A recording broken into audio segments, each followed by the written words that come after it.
गटोनी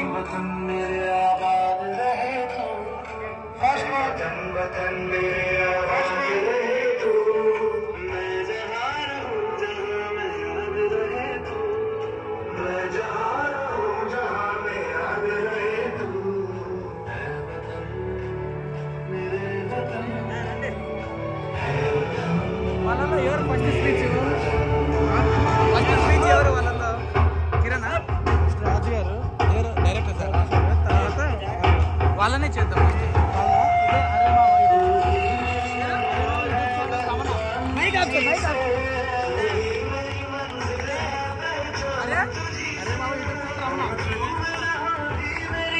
याद करे जो जमाना माटी पे मर मिट जाना जिक्र में शामिल मेरा नाम ओ देश मेरे तेरी शान पे सदके कोई धन है क्या तेरी धूल से बढ़ के तेरी धूप से रोशन तेरी हवा पे जिंदा तू भाई है मेरा मैं तेरा परिंदा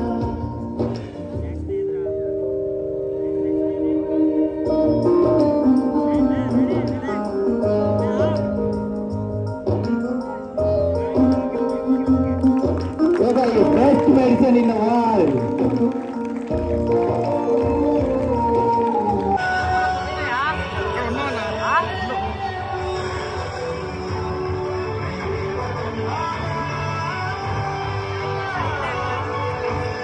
Whoa! Last boys! Wow, very nice.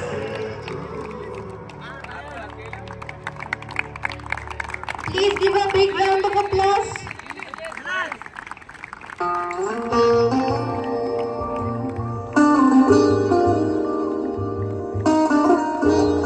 వచ్చిన చిన్నలకి పెద్దలకి అలాగే తోటి యూట్యూబర్ ప్రతి ఒక్కరికి కూడా హ్యాపీ ఇండిపెండెన్స్ డే. నేను తెలుసా ఎవరైనా చూసారా ఎక్కడైనా? Yeah thank you.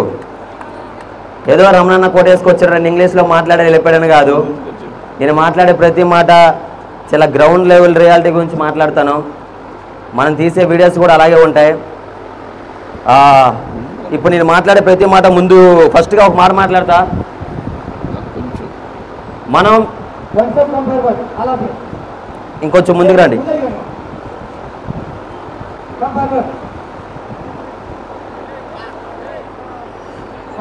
Just claps కొట్టండి, ఎందుకంటే మీరు కాబోయే సోల్జర్స్ కాబట్టి ఒక దీనిగా ఉండాలి, ఓకేనా? సో తప్పనిసరిగా మనం ఈ భూమి మీద చాలా జీవులు చూస్తుంటాం. ఈ చీమల్ని, పాముల్ని, ఏనుగుల్ని, సింహాల్ని, అలాగే మనుషుల్ని. ఒక సింహంగా పుట్టడం గొప్ప, చీమగా పుట్టడం గొప్ప, మనిషిగా పుట్టడం గొప్ప. ఎట్లా? మనిషిగా పుట్టడం కాదు, మనిషిగా పుట్టి ఒక జవాన్గా బతకడం గొప్ప. సాఫ్ట్వేర్ చేస్తూ ఇంకోవైపు వీడియోస్ చేయన్నారు, బట్ నాకు అలా ఇష్టం లేదు. ఓన్లీ చేసి దాని మీద పెట్టే టైం కూడా దీని మీద పెడదాం. లైఫ్లో ఏదైతే అదే అవుద్ది అనుకొని ఒకే దాని మీద ఫోకస్ చేసా. ఈరోజు మేబీ ఇంతకన్నా మంచి పొజిషన్కి వెళ్తానని నేను తప్పనిసరిగా అనుకుంటున్నాను. అండ్ మీరు కూడా ఒకే దాని మీద ఫోకస్ చేయండి, డెఫినెట్లీ ఒక మంచి పొజిషన్కి అయితే రీచ్ అవుతారు. అర్థమైందా? అండ్ రీసెంట్గా మీరు చూసే ఉంటారు, ఒక 2 months బ్యాక్ మన శ్రీకాకుళం జిల్లాలో ఒక 2 జవాన్లు వీరమరణం పొందడం జరిగింది. మీకు అందరికీ విషయం తెలుసా లేదా? చాలామందికి తెలిసిందే కదా. అండ్ ఆ రోజు నేను అక్కడికి వెళ్ళినప్పుడు చాలామంది వాళ్ళకి అంత దేశం మీద దేశ జెండా ఆ బాడీ మీద కప్పి అంత గర్వంగా ఇచ్చేస్తుంటే నాకు అనిపించింది, జీవితం అంటే ఎట్లా ఉండాలి, మనం చనిపోయినా సరే 10 మంది గర్వంగా చెప్పుకోవాలని. నిజం చెప్తున్నా, ఆ రోజు అనిపించింది దేశం మనకి ఏమిచ్చిందని కాదు, మనం దేశానికి ఏమి ఇచ్చామనేది కావాలి. అవునా కదా?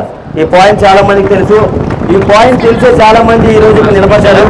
ఇక్కడ చూశాను, ఒక 10 నిమిషాలు చేస్తుంటారేమో నాకు తెలుసు. 10 నిమిషాలు చేయడానికి వాళ్ళు ఎంత కష్టపడి ఉంటారో, ఎంత ప్రాక్టీస్ చేస్తుంటారో నాకు తెలుసు. అండ్ ఫైనల్గా నేను ఏం చెప్పాలనుకున్నానంటే, ఏదో 2 ముక్కలు ఇంగ్లీష్లో మాట్లాడడం రాలేదు. సో ఇట్లా మీకు ఒక ముక్క అయినా అర్థమయ్యేటట్టు ఒక ముక్క మాట్లాడినా చాలు అనుకుంటాను. ఫైనల్గా happy independence day and Bharat defence అకాడమీకి మా టీంకి ఎంత అవకాశం ఇచ్చినందుకు థ్యాంక్ యూ సో మచ్.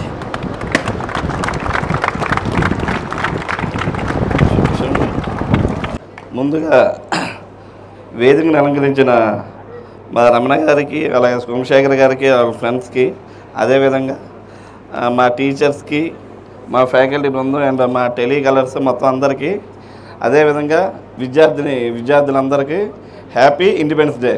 ఓకేనమ్మా? సో మీరు స్కూల్లో చదివేటప్పుడు ఆగస్టు 15 రిపబ్లిక్ డే, 2 కూడా చాక్లెట్ ఫ్లాగ్ హోస్టింగ్ అవుతుంది. 9-10 కల్లా ఇంటికి వెళ్ళిపోవచ్చు, చాక్లెట్స్ ఇస్తారు, హ్యాపీగా ఈరోజు హాలిడే వస్తుంది అనుకునేవాళ్ళం. కానీ అసలు దేనికి ఫ్లాగ్ హోస్టింగ్ జరుగుతుంది? దీని తర్వాత ఒకటి వస్తుంది కదా, రిపబ్లిక్ డే, తెలుసండి? తెలీదా? సో అప్పుడు కూడా ఫ్లాగ్ హోస్టింగ్ చేస్తాం కదా మనం. సో అది కూడా మాకు స్కూల్ లెవెల్ అంటే ఇప్పుడు మీకు యూట్యూబ్ ఛానల్స్, సో తర్వాత ఈ సోషల్ మీడియా పెరిగిన తర్వాత మీ సెల్లో టోటల్ సబ్జెక్ట్ అంతా మీకు తెలుస్తుంది. ఇంతకుముందు మా స్కూల్ లెవెల్స్లో ఎవరో గాంధీ గురించి చెప్తే పాఠం ఉంటే నేర్చుకునేవాళ్ళం. సో అయితే 2 పండుగలు, ఫ్లాగ్ హోస్టింగ్, చాక్లెట్లు, ఇంటికి వెళ్ళిపోవచ్చు అని. కానీ అది కాదు అసలైంది. సో ఎంతోమంది స్వాతంత్రం కోసం వాళ్ళ జీవితాల్ని అర్పించిన తర్వాత, వాళ్ళ ప్రాణాలు త్యాగం చేసిన తర్వాత మనకు వచ్చింది ఇండిపెండెన్స్. అంటే ఈరోజు ఈ స్వాతంత్ర వేడుకలు అనమాట. యాక్చువల్లీ మనం అనుకుంటాం ఫర్ ఎగ్జాంపుల్ ఒక ఫెస్టివల్ ఉంది జనవరిలో మనం చేసే ఫెస్టివల్, అది సౌత్ సైడ్ చేస్తారు, ఇంకోళ్ళు నార్త్ సైడ్ చేస్తారు దీపావళి. అలా ఈ ఫెస్టివల్ అన్నీ చేంజ్ అవుతాయి. కానీ ఇండియా మొత్తం చేసుకునే ఫెస్టివల్ ఏంటంటే ఇండిపెండెన్స్ డే, తర్వాత రిపబ్లిక్ డే. ఈ 2 మనకి పండుగలు. సో ఆ కాలేజీలో చదువుతున్నారు మీరు. సో దేశ సేవ చేసే అదృష్టం చాలా తక్కువ మందికి వస్తుంది. సో ఆ అదృష్టం మీకు వస్తుంది. అంటే ఇందాక రమణ సార్ చెప్పినట్టు పుడతాము, చచ్చిపోతాం, మధ్యలో అంతా ఏముండదు. ఏం జరిగిందనేది మనం ఏం చెప్పలేము, అంతా రొటీన్ లైఫే. మా అయితే మ్యారేజ్, ఫ్యామిలీ, సెల్ఫే అనమాట. అదంతా దానిలోనే ఏముంది, ఏం లేదు కదా. అదే దేశ సేవ కోసం ఎవరైనా ఇప్పుడు అదే శ్రీకాకుళంలో 2 చనిపోయేటప్పుడు మొత్తం ఊరంతా వచ్చేసి ఫ్లాగ్ అని పైన కప్పి వాళ్ళకి అంత్యక్రియలు చేయడం అంటే అది ఒక్క దేశ జవానికే దక్కుతుందన్నమాట ఆ అదృష్టం. సో ఆ కాలేజీలో మీరు చేస్తున్నారు కనుక మీరు ప్రతిరోజు డైలీ మీరు ఉదయం 8 నుంచి రాత్రి 10 దాకా ఏం చేశారని ఒక్కటి క్యాల్కులేట్ చేసుకుంటే డే వన్ మీరు దేనికైతే వచ్చారో ఆ యాంబిషన్ మీ దగ్గరకు వస్తుంది. సో దీనికోసమనే ఎంతోమంది స్వాతంత్ర సమరయోధులు, సో మనకు తెలిసిందైతే గాంధీ, నెహ్రూ అంటే రొటీన్గా మనకు బుక్స్లో వచ్చినాయి. సార్ సుభాష్ చంద్రబోస్ ఏకంగా ఒక ఆర్మీనే తయారు చేశారు. ఆయన చిన్నప్పటి నుంచి చదువుకునేటప్పటి నుంచి ఆయన ప్రతిసారి బ్రిటిష్ వాళ్ళ కష్టాలు చూసి, అంటే యాక్చువల్లీ సుభాష్ చంద్రబోస్ చాలా డబ్బున్న ఉన్నత స్థాయిలో పుట్టిన ఆయనకి ఏంటంటే పేదరికం అనేది తెలీదు. స్కూల్లోని వెనకబడ్డ వాళ్ళని బ్రిటిష్ వాళ్ళు అణిచింది చూస్తే ఆయనకి చాలా కోపం వచ్చేది. అదేవిధంగా హోటల్లోకి వెళ్తే బ్రిటిష్ వాళ్ళు ఎలా ట్రీట్ చేశారంటే బ్లాక్ డాగ్స్ నాట్ ఎంట్రీ. అతనికి చాలా కోపం వచ్చింది. వీళ్ళు వర్తకానికని మా దేశానికి వచ్చి వీళ్ళు బ్లాక్ డాగ్ కుక్కలను పోలుస్తారా, భారతదేశ పౌరుల్ని కుక్కలతో పోలుస్తారా అని చెప్పేసి ఆయన బ్లడ్ అంతా నరాల్లోనే, వివేకానంద బుక్స్ చదివాడు ఆయన, నరాల్లోనే ఆయనకి తట్టుకోలేని విపరీతంతో ఎమోషన్స్ వచ్చినాయి. సార్ నేను నీ దేశ సేవ చేయకపోతే ఇంక నేను ఎందుకు పుట్టి, ఎందుకంటే లండన్లో చదువుకున్నారు ఆయన. అప్పట్లో 2 years చదివిన ఎగ్జామ్ ఆయన 6 monthsలో పాస్ అయిపోయారు. అంత మెమరీ పవర్ ఆయనకి. సుభాష్ చంద్రబోస్ గురించి దాని గురించి అయితే మనకి ఏం లేదు, అంటే మన పాఠాల్లో చాలా తక్కువ. సో అందరూ గాంధీ, నెహ్రూ, తర్వాత అల్లూరి సీతారామన్ ఇవన్నీ మనం రియల్గా మూవీస్ చూస్తాం కనుక. మొన్న అది చిరంజీవి మూవీ కూడా చూశారు కదా. సో వీళ్ళందరూ స్వాతంత్ర సమరయోధులు మనకు అలా గుర్తుంటారు. అలాగే సుభాష్ చంద్రబోస్ గురించి జస్ట్ 2 ముక్కలు మాట్లాడుకుంటే ఆయన అంత స్థాయిలో ఉండి కూడా కాంగ్రెస్ పార్టీ అధ్యక్షుడు అయ్యాడు. ఇప్పుడు గాంధీ ఒక వ్యక్తిని సపోర్ట్ చేస్తే ఆయనకి వ్యతిరేకంగా ఆ రోజుల్లో ప్రెసిడెంట్గా ఎన్నికైన వ్యక్తి మన సుభాష్ చంద్రబోస్. ఒక విప్లవం తయారు చేశాడు, ఒక ఆర్మీని తయారు చేశాడు ఫస్ట్ టైం. ఇంకా దేశంలో ఉండి వీళ్ళు తిరుగుబాటు చేస్తే బ్రిటిష్ వాళ్ళతో పని అవ్వదు అని చెప్పేసి ఆయన ఏం చేశారంటే బయట దేశం నుంచి పోరాటం చేయించాడు. అంటే ఎవరైతే బ్రిటిష్ వాళ్ళకి వ్యతిరేకంగా ఉందో వాళ్ళందరినీ ఒక దగ్గర తీర్చి వాళ్ళతోనే యుద్ధం చేయించాడు. సో ఒక ఆర్మీని అప్పుడే ఆ రోజు స్టార్ట్ చేశాడు. ఈ రోజు ఇంత గవర్నమెంట్ ఉంది, మనకు రాజ్యాంగం ఉంది, ఈరోజు మనం తయారు చేయడం కదా. ఆ రోజు ఆయన వ్యతిరేకంగా బయట దేశాలు ఉండి యుద్ధాన్ని మనకి ఇంత ఇప్పుడు మనకి ఆగస్టు 15, 1947 అని వెంటనే ఫ్లాగ్ హోస్టింగ్ చేసేలేదండి. ఉప్పు సత్యాగ్రహాల వల్ల లేదా క్విట్ ఇండియా వల్ల ఇచ్చేయలేదు, అది ఒక భాగమే. కానీ ఒక బెటాలియన్ తయారు చేసింది సుభాష్ చంద్రబోస్. ఆ బోసుకి భయపడి అర్ధరాత్రి ప్రకటించారు 1947 ఆగస్టు 15. ఓకేనండి. సో ఇలాంటి వాళ్ళు 100 మంది మనకి అతి తక్కువ తెలుసు. అందులో ఒక వ్యక్తి నేను చెప్పాను అనమాట.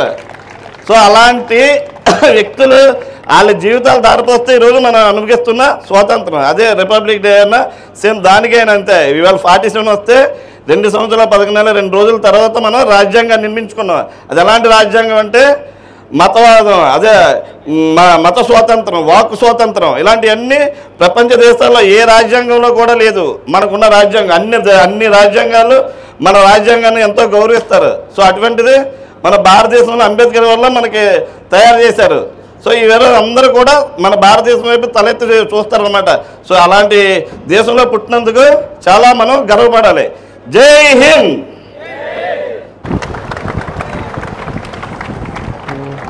హాయ్, అందరికీ హ్యాపీ ఇండిపెండెన్స్ డే.